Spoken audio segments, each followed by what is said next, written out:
In today's video, I'm going to teach you how to make a passport-size photo using Adobe Photoshop. This is a handy skill to have whether you're dealing with passport renewals, visa applications, or any form of official documentation that requires a neatly trimmed passport photo. So let's dive right in and get started. First, we're going to create a new canvas for our photo. Open up Adobe Photoshop and navigate to the File menu. Select New to create a new document. For this task, we'll want a canvas that's 2 inches by 3 inches, perfect for a standard passport photo. You'll want to set the resolution to at least 300 pixels per inch to ensure high quality print results. This forms the base on which everything else will be built. With your canvas ready, the next step is to add your subject. If you already have a photo taken, you can open that image in Photoshop and drag it over to the canvas we just created.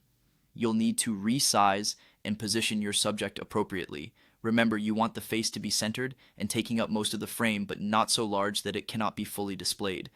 You can use the transform controls to achieve this.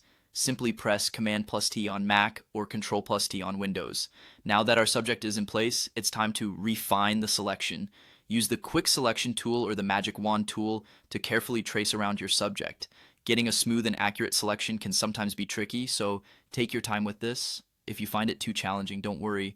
You can refine the edges later using the Select and Mask feature, which is excellent for smoothing out jagged edges and fine-tuning your selection.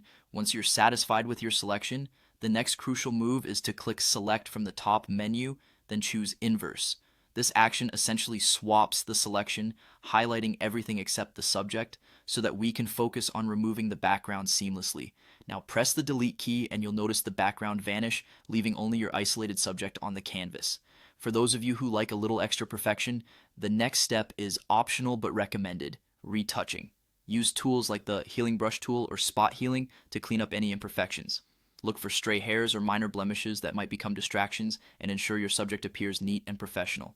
And there you have it, a beautifully crafted passport-size photo ready for printing or digital submission. Remember, practice makes perfect, so feel free to try this process with different images to hone your skills. Thank you for joining me today, and I hope this guide empowers you to tackle any photo-related tasks with confidence.